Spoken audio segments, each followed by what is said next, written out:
Hey everyone, it's Greg with Advantage One Brokers, and this is the ADV1 podcast. This is the podcast where we come to you and we give you the relevant topics and training that you, the agents, need. And today I have a very special guest with me. I have Mr. Trevor Dunbar.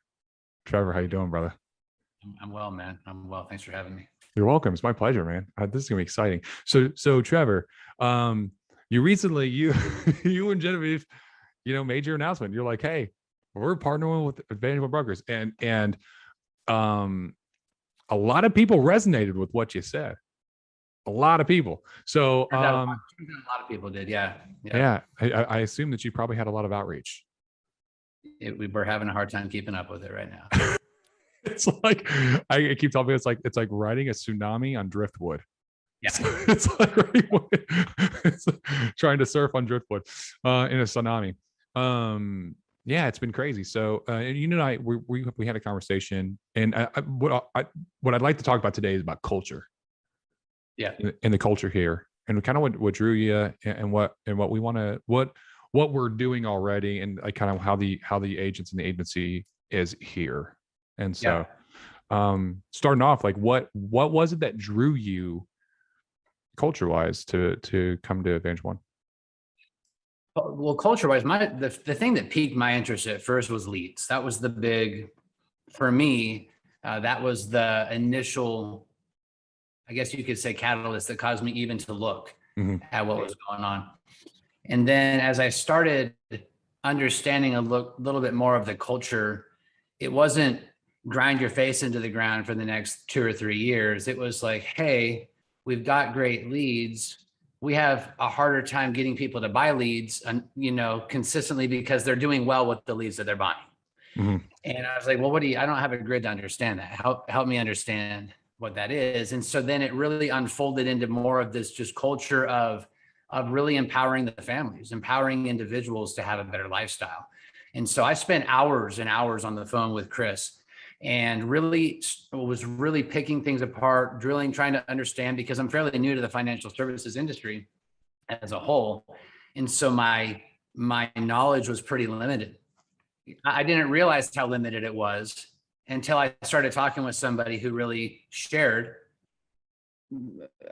pulled a few layers off the onion, I guess you could say. Mm-hmm. And I think for me, one of the biggest things about culture is I was just asked, hey, what do you want to do? What do you want to create? What are you trying to build? And hey, if you want to become your own IMO, we'll help you do that. Why would we do that? Well, because then we can always point to people and say, hey, we helped them to get here, and we'll make plenty of money. And we can help you too. And we'll make plenty of money on the way up. Yeah. And so I was really attracted to that. And then it turned out to just value-wise, we had a lot of things in common. Mm-hmm. And I really started seeing the vision of creating this culture where people could be celebrated for working smarter instead of being celebrated for working harder. We've all been trained to work hard just through life. That's what jobs typically do. Yeah. But this is supposed to be a business ownership venture, which, it definitely, the bigger your dream, the more work you're going to do, right? Mm-hmm. Yeah. But there is,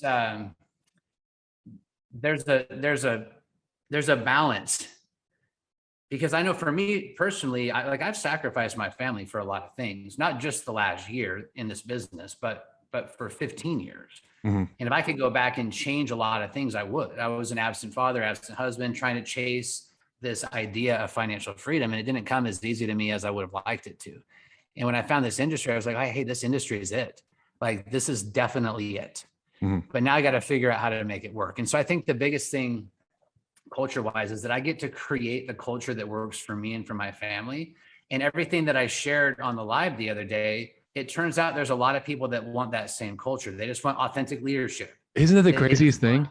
Yeah. And well, it's like, to me, I was like, Sarah and I were driving. We just drove from Georgia back to Montana here, and I was like, it's almost like there's so many people that have just been thirsty that someone just all of a sudden put this river of water out, and now people are just rushing to the water. So there's nothing really even being said. It's just that I haven't reached out to anybody. I mean, it's just that people are hearing, is that really possible to have a culture like that? Where leadership just really cares and tells you the truth and really just like makes it easier for you. It isn't celebrating you when you spend excessive money on leads and that sort of thing. Like, we're celebrating it if you can actually figure out how to spend less on leads and maximize those leads so that you have a more profitable business. And so, I mean, I could talk for 40 minutes just on culture itself, but I think those are probably the key points that really drew me in to say, yes, this is it. And then we'll figure out from there what it's going to look like. So one of the things I think is just really powerful that you hit on is that, like, dude, we're not alone. And it's by a large margin. Like, when I came out and said, hey, I'm going to leave. And I did my video where I talked about all the reasons, and all these people were just reaching out to me. And I didn't reach out to anybody. People were just calling me, texting me, Facebook message, Instagram message, friggin' LinkedIn message. I've had people LinkedIn messaging me. It's just like, which I hardly ever look at. And I'm like, holy crap. And it's the same consistent story. They're having the same problems. And I'm just like, dude, you're not alone. You're not alone. There's people that want to help.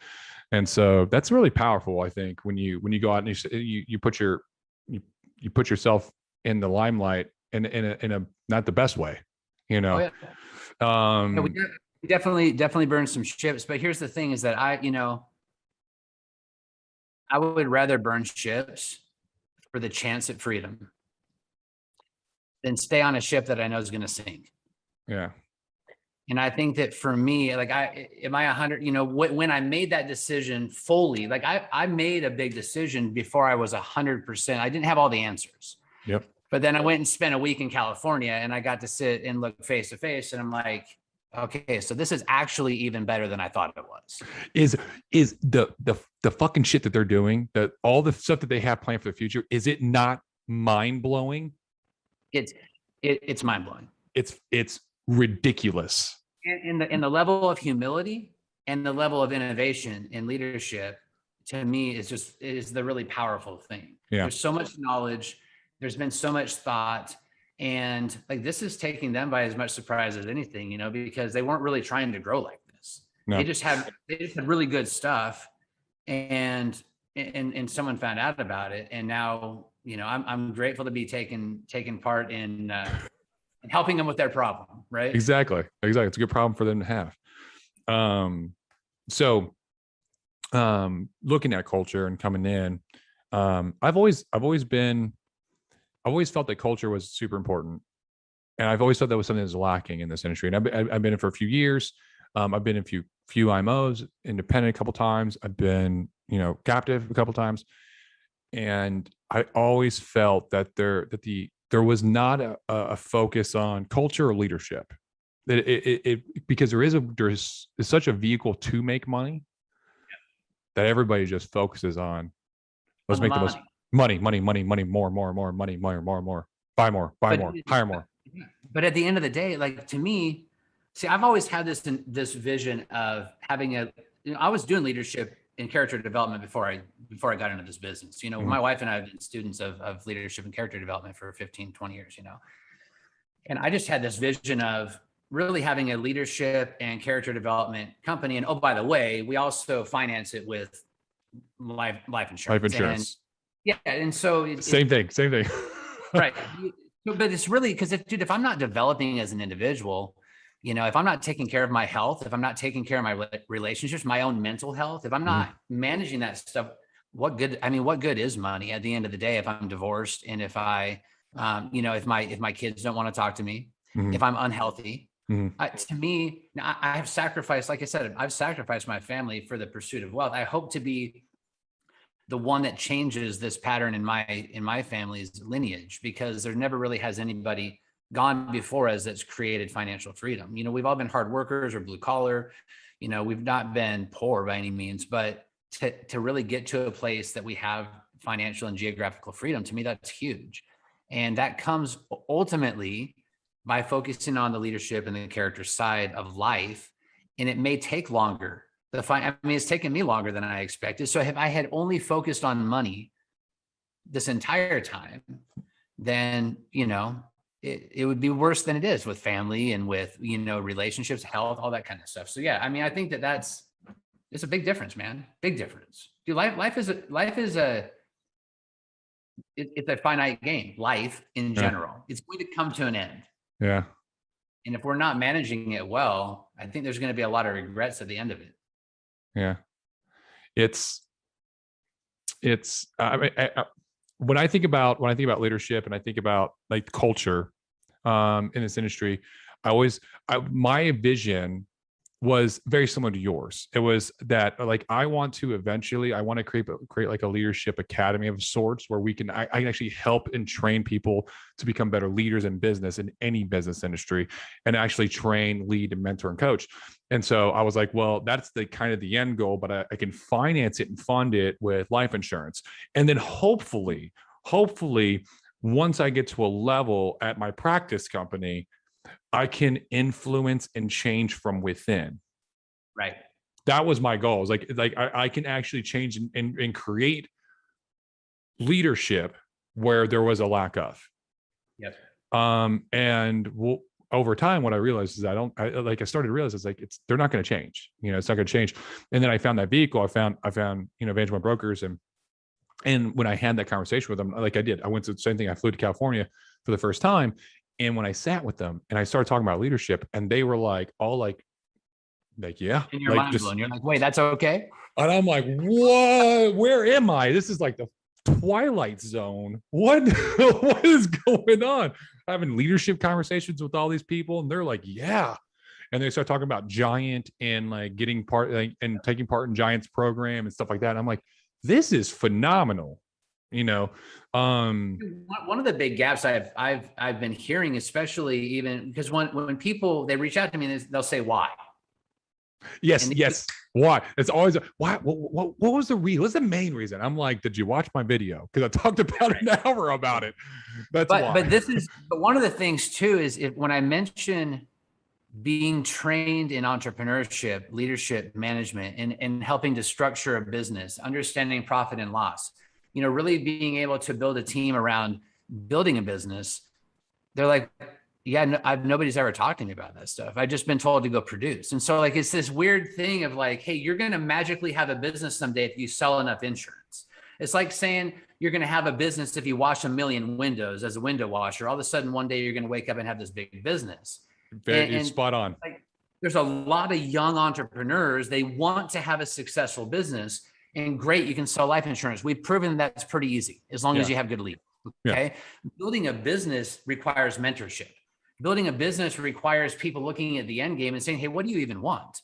What serves your family best? Do you want it to be national, local, telesales, face-to-face, both? Tell me what you're looking for. What do you understand about business process, about corporation, about taxation, about all these different things? Do you have a good CPA? Do you have an accountant? Do you have people that help on this and that? They're like, so even if you get to this, the prize, the million a month production level, the prize deal at the end, it's like, well, now I've got $1, $2, $3 million a month in revenue, but I still don't know how to run a business. And there's nothing worse than having $1, $2, $3 million a month coming into your business when you don't know how to run a business. Yeah, no, absolutely. Because it's going to explode. And I mean, it not only that is that, I mean, are there people that can get to that level and then figure it out and they have the cap? Yes. Yeah. But you're handicapping your way. And they're the unicorns, dude. There's the unicorns. It's a unicorn. Just like a lot of producers, like not everybody's going to go out and write $190,000 a month. Yeah. Could anybody do it? I mean, I believe anybody, given the determination and the right leads and just the work ethic, could anybody go out and do 200? Yes. Also telesales. Good luck doing it in a home. Good luck. Right. Good friggin' luck, because I don't think it's going to happen. But there's telesales. You give people a path. If you give people, well, even that, if you showed people the path to what you did, it'd be a lot easier, right? Yeah. You went and figured it out. Yeah. But I think entrepreneurship is the same way. You know, you've got to really, there's a lot of great young leaders that just need to be developed and pointed in the right direction. If they're given the steps and the process, the right training, and the right tools, dude, at that point, you'd know what to do with the business. Hey, people management. Like, who's talking about caring for people? I mean, one of the big reasons that people are reaching out to me, there's like, I don't feel like I've been really cared for, you know, and that's one of those things that I've actually almost broken down in tears with a couple of conversations when I hear the way, no, you're absolutely right. not only that they were treated, but now that there's a possibility of people leaving, the things that are being said and done, like, I've got pretty thick skin, so I can handle it. But dude, some of the people, they just don't deserve to have the things being said that are being said. And but is it possible though, that had there been more leadership and character development and teaching people about what it means to actually care for people, and though they're not employees, they technically really need to be there, dude, that are part of your team. Like, you as a leader, anybody that I'm benefiting off of financially, I have an obligation to help make their life better. Yeah, I know. Absolutely.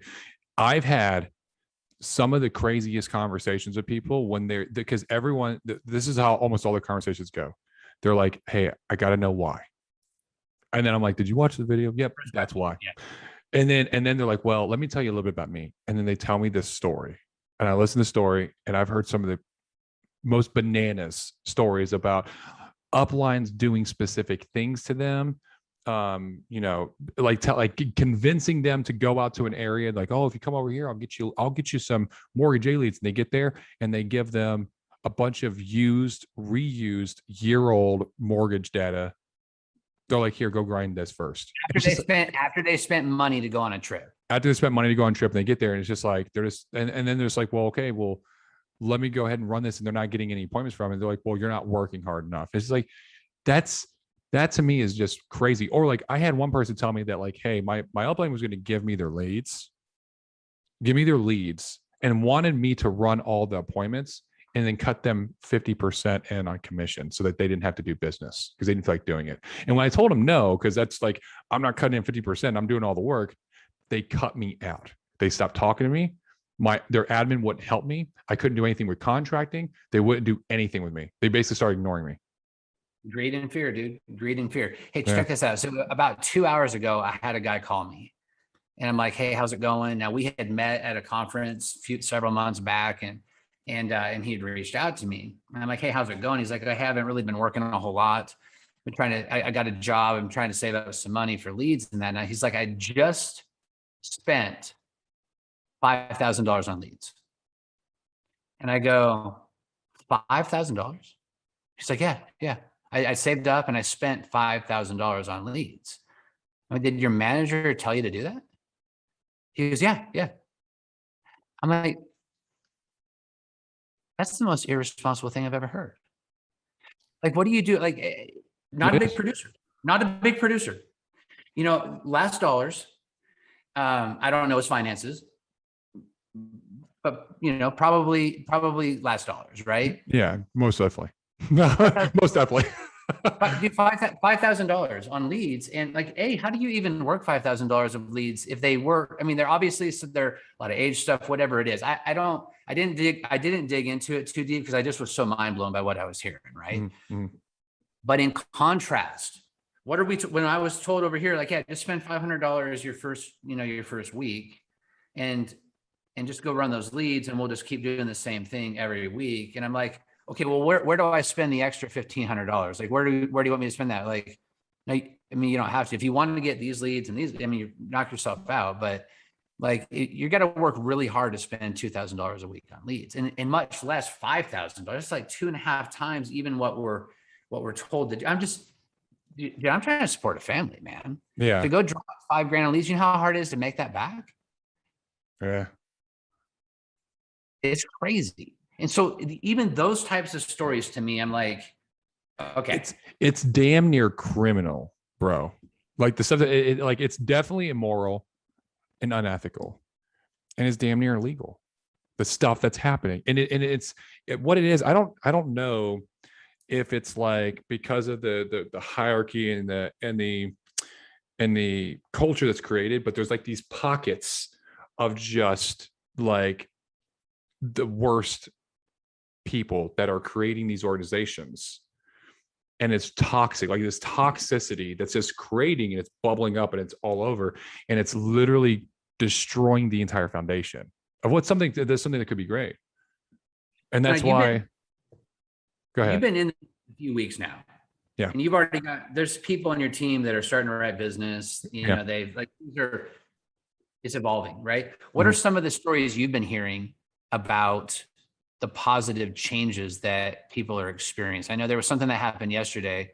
Yeah. Cassie, I have an agent named Cassie, and she has a kid.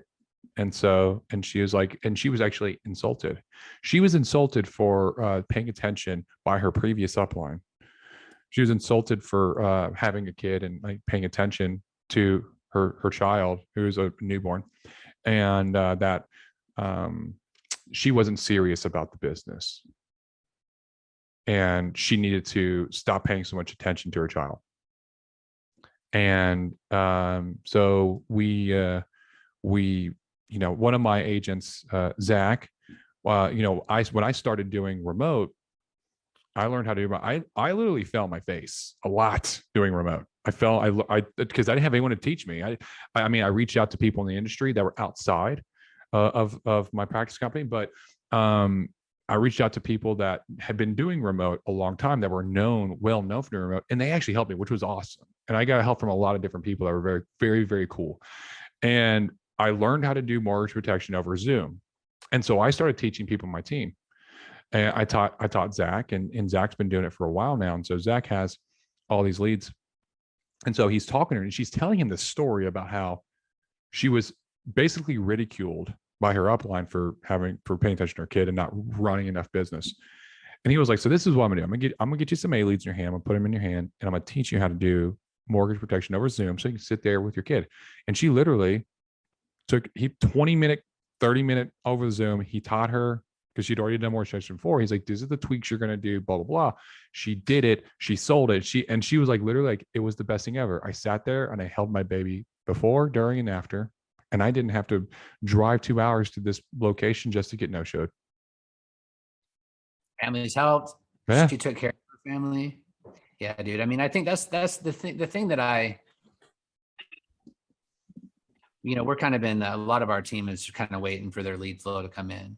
And it's coming. And the good thing is that when we came in, they just started massively ordering in multiple areas. So they're like, there's like the tsunami's coming. So they've pumped probably about $1 million worth of new leads.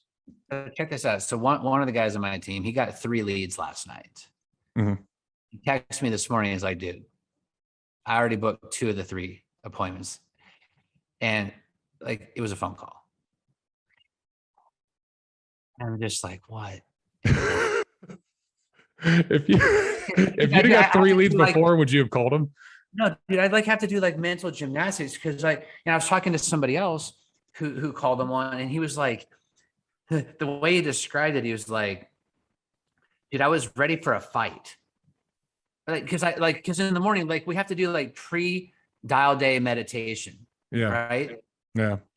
Because we're going in. And he's like, they're like, yeah, hey. Oh, hold on. What? Yeah, and it's so to go back to the beginning, comes about culture. I think that now, even when we were out in California, I just remember, because my phone's blowing up, everything's, and I'm just working. And I remember one of the guys, with Advantage One, he just looked at me. He's like, Trev, dude, just put your phone down and eat dinner with your wife. And I looked at him and I'm like, what did you just say? It was just such a foreign concept to me. I was told, I mean, I've been told a lot of things, but one of the things I was told is that, I'd be growing faster if I didn't have a family and problems, and I'm like, yeah, I got a wife and 4 kids, and it's like, the insensitivity of saying something like that, Yeah. right? Yeah. Now, dude, I don't get offended by it. I'm more like, all right, Yeah. All right. but Yeah. dude, but there's a lot of people that are far more, dude, they're coming into it, single moms, dads that need to try to figure stuff out for their family, and moms who their husbands deployed, and they're just trying to figure out how to make things work. And like, we're all coming into this game with the story. And I think the biggest thing for me is there's a very empathetic culture here. There's a very empathetic culture, and it's a culture that genuinely cares about people. It's a culture that doesn't want to wake up on Saturday morning to a bunch of problems, about a bunch of bickering about one thing or the other. It's like let's work, let's serve our clients, let's make money because money is important, and then let's go spend time with our family and spend time enjoying ourselves. Like, I just got back to Montana today. I have been home for 12 hours in the last 8 months. And that was between two houses, one in Las Vegas and one in Montana, because we were moving. So I basically stopped at one and helped get our stuff to the other. Mm-hmm. And so those were all my choices, but I bought into this grind your face into the ground and it's all going to work out. And I got so tunnel vision in the process that I forgot to look up and breathe a couple of times. And so this kind of hit me on the side of the head and made me realize, dude, A, you got to do something different or you're going to lose your family. B, you're working way too hard. Mm-hmm. Now granted, I probably just do things the hard way, but the more that I hear the stories, though my story might be a little bit exaggerated for most people, dude, there's a lot of people that are going through the exact same thing at different levels. And they're quietly crying inside because they can't tell anybody about it, because they're just told to put their head down and work. Because they're ridiculed. They're ridiculed the second you say, hey, these leads, like, I don't know. I mean, I dialed 1,000 times and I only got a hold of 20 people. And 12 of them told me to basically fly a kite. And you just need to buy more. I saw somebody post on Instagram the other day. They were explaining about the Awesome Lead program. And they're like, hey, this is how great it is. I just spent $1,000 on these internet leads. And at the end of my dial day, I didn't have enough appointments. So I just looked into my CRM and I saw 4 more sitting there that had just come in. So I spent another $44 on 4 more leads. I called them and booked one of them on the spot and went and sold it the next day. This business is amazing. And I'm like, okay, but you had to go through $1,000 of leads and not get appointments, and then do Russian roulette and accidentally get 1 appointment out of your last 4. Is this duplicatable? And is this a process that you feel comfortable sharing with a new agent that's just getting licensed? They're putting their last $1,000, $2,000 in the bank into this, and they're trusting me. They're trusting you, dude. They're trusting us to say, hey, is this real? Yeah, it's real. Dude, I cannot in good conscience lead people into an opportunity that isn't an actual opportunity. Yeah. And then just tell them that they didn't work hard enough to buy more leads. No, dude, you'll never be as bad as you are today. You just need to get better on the phones. Right? Yeah. Just practice. Yeah. Like, but I called 1,000 times. Dude, you just need to dial more. Just dial more. Yeah. Dial between appointments. I'm like, so coming here, the culture of empathy, if somebody has a problem or a question, you can be asked without being ridiculed, because all questions have merit. Mm-hmm. If someone has a question, there's a reason they have a question about it. Yeah. So let's get them the resources and the answer. You're not going to be ashamed if you don't know something. Let's get you the resources that you need. And things are a little clunky right now. I'm not going to lie. I mean, we've got so many people coming in right now. It's like their system wasn't designed to have this many agents come on board, and so they're literally trying to like iterate and improve and take it. Like, but people, you can testify. People are like all hands on deck. Oh yeah. Across the entire corporate structure. Like, there's people that are not even going to make money from this, and they're like helping out. Oh, yeah. Yeah. Well, and that's another point you bring up about culture, is that it's been made very clear from the beginning is, hey, like, we're not poaching people. We're not doing weird stuff. We're not going in and offering comp and doing all this different stuff. We are a team here. Yeah. We're all here to win. There are more than enough people. There's more than enough leads. You guys, I know it's like it's like somebody who has it's like a dog that has been beaten. I was about to say like a spouse has been beaten for a long time, and then she gets out of an abusive relationship and she's in a good relationship and she's waiting for that person to waiting for the hammer to drop. Yeah. She's waiting for the hammer to drop. And I think that a lot of people, and then they're slowly realizing, well, wait a minute, it's not like that here. It's not like that here. And so I think that that's really, that's really encouraging for me. But yeah, dude, it's been amazing. And I think that, in fact, I keep getting texts all day long from people just saying how honored they are to be working with a group of selfless leaders who are just helping them win. And it's becoming a movement. It's like, I'm waiting for the Red Sea to part. It's like an exodus, from all these different places that people are just seeing, dude, there's a promised land. Like there is another way to do this. And one of the things about culture that I really appreciate here too, Greg, is that like we used to go to a church, back in Atlanta. It was this really big church. And if you came in kindergarten or 5th grade or 12th grade or as an adult, you basically got the same curriculum, right? Mm-hmm. It was just, this is what we do here. Yeah. It's just, we talk in a deeper voice at this age than we do at this age, but we're given the same message so we can keep it simple, right? Yeah. That's what I felt like I was experiencing in a lot of cases. And here it's like, well, so here's how things work. We got simplified issue, we got mortgage and final expense, we've got telesale, leads, live transfer, you don't pay if they don't stay on the phone long enough, all these different things, all these benchmarks, we've gone through these leads, we've tested this, like we're a lead company first. We were never really trying to sell on high comp because high comp really doesn't mean anything if you're not keeping money in your bank account at the end of the month. Like that's great that you have high comp. Like, have you ever sold insurance before? No, but you're at 130% comp. Yeah. And why? Like, and what are you doing with it? Do you even, have you bought any leads yet? Well, no, but okay. Would it be better to start at a lower comp and have somebody who is financially incentivized to teach you the business and teach you how to win and help you to actually develop your skill set so that you could be really good in this business so that by the time you get to a higher comp, you're actually really able to help other people win at a high level and keep more money in your account. And mind blowing, right? But then even moving from that, business, right? Business one-on-one, right? But then, debt-free life. Hey, we've got an opportunity to be able to help people get out of debt using these financial tools. And the AP is ridiculous on it. And it's like, and then IULs and fixed index annuities. And you don't start those things on day one, but you're not told not to start them.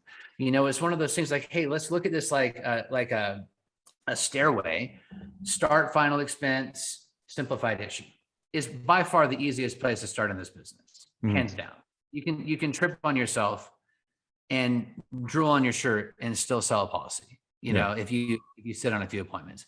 And then mortgage protection is a little bit more complex. If you run out of mortgage protection in your area, buy some somewhere in the country. Don't spend money on an airplane, Airbnb, and a flight. Just buy some in another state and sell them over the computer. Okay. Yeah. And then you can move into some of the more advanced markets. And I'm thinking, this is starting to sound like an internship or like a mentorship program for business. And at the end, they actually have a business. And then when you get 1 or 2 steps ahead in the game, you teach somebody else. I would rather invest in 3 people that become really good in the business than chase 30 people around with a 70% fall off rate where I have to really convince them even to pass their test. And then I got to convince them to buy leads. And then I can't, it sounds eerily like some of those MLMs that I was recruited into for so many years that I always said no to. And there was a reason I said no to them, So I just think that the culture to me is just one of strength, of honor, of collaboration, ton of innovation. You wouldn't know it because the guys behind the scenes are so humble and so not about attention. Yeah. They're just back there like the mad scientists. They're just playing chess. And they're just trying to figure out what the next move is. And it's almost like they're not doing it to brag or to be like, we're the best. They're doing it to honestly just to be like, how can I solve this problem? Like, and they're like, here's the problem. Insurance sells itself. When you actually sit with a client and you have a good conversation, it sells itself. What are the two problems that agents have? Sitting in front of interested clients, aka prospecting, and then just agent knowledge and making sure that in the home they're actually taken care of and they have the tools necessary. So how do we fix those two things? And they're constantly trying to iterate and create technologies that push those forward. And so, and you saw that. And when we sat there, I remember when we talked, I was like mind blowing, right? Because they have a technology that's coming out that's like literally pushes both those forward to the nth degree. And it's just like, this is like the future. Here's the cool thing. This is what I love about it. Over the years in a lot of different industries, I've done a lot of startups, just with a lot of different people, a lot of different industries. There is a difference between the people that talk about being innovative and the people who actually are. Yeah. Like there's a big difference between the innovators and the ones that are saying they're innovative and they're banging that drum, but it's really not that innovative. When I logged in to some of our systems and I started looking at what's going on behind the scenes, I started understanding the work that's been put in. We're so far ahead, dude. We're so far ahead that it's going to be very difficult for people to catch up. And that's why, when people call me and they're like, why? I'm like, because I've always wanted to place myself at the intersection of progress and change. And right now, this is that intersection. This is like, it's like the tip of the spear of that fucking intersection, which is crazy. And so when you see people call and ask why, it's like, where do I start? It's like, how much time do you have? Yeah, because I did an 1.5 hour podcast on it, and I could talk another 1.5 hours to you. So no, you're absolutely right, man. You're absolutely right. I agree with everything you're saying. The other thing too, my wife and I, so Outliers Financial Group, we're being empowered to really create our own culture and what we're doing here. And my wife and I have been talking a lot because, my wife, I can be pretty hard at times. Mm-hmm. And my wife brings kind of a gentleness that people trust. And she's very good at caring for people. And even though I want to care for people, sometimes I just am so task driven that I'll move right past the caring aspects of caring for people. Yeah. I'll typically realize it and back up and take care of it. But my wife has been really good at showing me my blind spots and that. And so we just spent 34 hours driving across the country. So we had a lot of time to talk about stuff, but we just talked about how we're really being empowered to create whatever culture we want. And we're going to create that culture of, imagine a husband and wife that are co-leading and creating culture and caring for people and, and really seeing that families have the tools that they need from the entrepreneurship, from the right lead flow, understanding their business objectives, understanding their family. And dude, just think about the vision of what that can do for an organization. Because I know you and I have talked and you've got very similar thoughts around that. It's like, how do we meet the needs of the people where they're at? Yeah. And how do we take some of these people, and it's not even just from our practice company. There's a lot of other companies out there that people are being, I don't know if taken advantage of is the right word, but they're definitely not being appreciated for the amount of value they're adding to other people's lives. I'd say held back. Held back. That's probably a better word. I'd say probably held back. And that happens. It's kind of, it's a systemic issue within this industry. Yeah. So you'll traditionally, and this is not every single, company or IMO or practice company or whatever, but I know I've seen it a lot where you'll have a lot of the agents that are the workforce that are constantly grinding and getting ground out of the industry because they're being held back. And it's only like the select few that can get through that very, very difficult barrier into the management. And then instead of being the change that they want to see in the world, what do? They become the same people that held back. And it's a systemic problem. And now you have this all these different, upper level managers and senior managers that are literally shouting the same message that if they were the agent coming on board right now, I guarantee you they wouldn't be there. I guarantee you, if they were the agent right now in that position, using those same shitty leads and having to dial that way, not one of them would do it. Dude, one of the guys that's been here for a while, but he did about, I don't want to mess my numbers up too much, but he did right around 350 last year. And I don't remember if it was 15,000 or 18,000. It was one of the two, but he showed me his receipt. This is what I spent on leads last year. And this is what I issue paid. And it was net placed. It wasn't issue paid.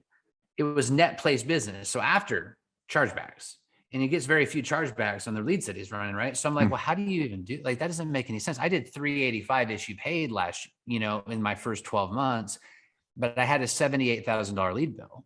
Yeah. And then when and by volume, one of my carriers, I had 38% chargeback. Now I had 91% persistency, which, so it must have just been the bigger policies that were falling off. But dude, so 30% chargebacks, $78,000 in lead costs, $50,000 in travel expenses. Like, there's not a whole lot of money, left at the end of the year. And so, dude, profitability is the other culture. It's like, it's a culture of profit. Like, you're being rewarded for profit, not for grind. Exactly. Dude, my kids will be the first to tell you, one of the biggest things that they resent of growing up is that I've been a grinder. I was raised to be a grinder. So when you throw me into an environment like that, I'm going to grind because it's all that I know. What I need is somebody to teach me how not to grind.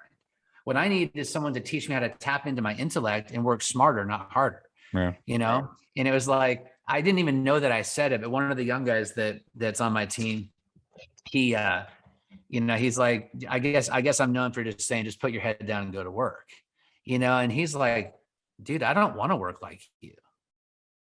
And so I started joking around. I'm like, hey, my motto is put your head down and go to work. Your motto is put your feet up and go to work. He's like, yeah, exactly. And I'm like, maybe I can learn something from you here. It's not that, work ethic is still very important. I still got to have discipline. I still got to get up and do my things. But dude, the amount of time that I'm able to spend with my family right now, even the fact that I'm sitting here on a Saturday afternoon recording this with you and I'm not stressed, dude, I've got like 40, fresh FEX mailers that are sitting that now that I'm back in Montana, I'm going to go run these things beginning of the week. And my level of stress is way down here for the first time in a long time because I see vision again. That's what it's about, man. That's what it's about.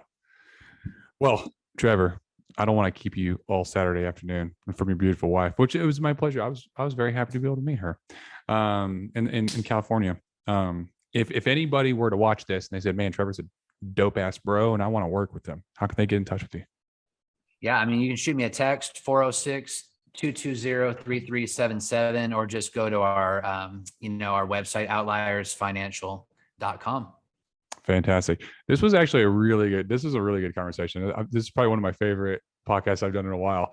I got to bring you on. I think we're going to have a lot more of these because I think that there's a lot of good conversation to take place about, hey, what can this industry become for those who really want to be a part of it? Absolutely. And I think that the industry is broken in a lot of ways, needs to be disrupted. I'm very grateful for the time that I spent in my practice company. I really am. I mean, there's some great people. I learned some great things. But now, like, this to me just seems almost like a graduation into a next step. And I'm very grateful for everything that I learned and very grateful for that opportunity. But when I look at this, I'm like, I really think that we're in a vehicle that can truly disrupt the industry for a positive. And I could not be more excited about it. I agree 100%. And I think I'm going to have you be a guest speaker on my leadership podcast I do with Mitch. We love talking about leadership. It was always different topics, but I think next week we're going to try to do culture and climate. So we can have two culture discussions, but our culture climate will really be like how to build a culture in an organization. How do you do it? How do you change it? How do you build it? What's the difference between culture and climate, and how do those two marry up and have a relationship? And so, Let's Yeah. do it. Let's do this. I like it. So if you're an agent watching this, or if you're just a random person watching this, thank you for taking part in our discussion. If you're on YouTube, make sure that you follow the channel, you like and subscribe the video, and you turn on notifications. We come to you each and every weekday with training in order to help you, the agent, and to get better and improve yourself, either your family, your life, become a better husband, father, wife, mother, just sister, brother, whatever.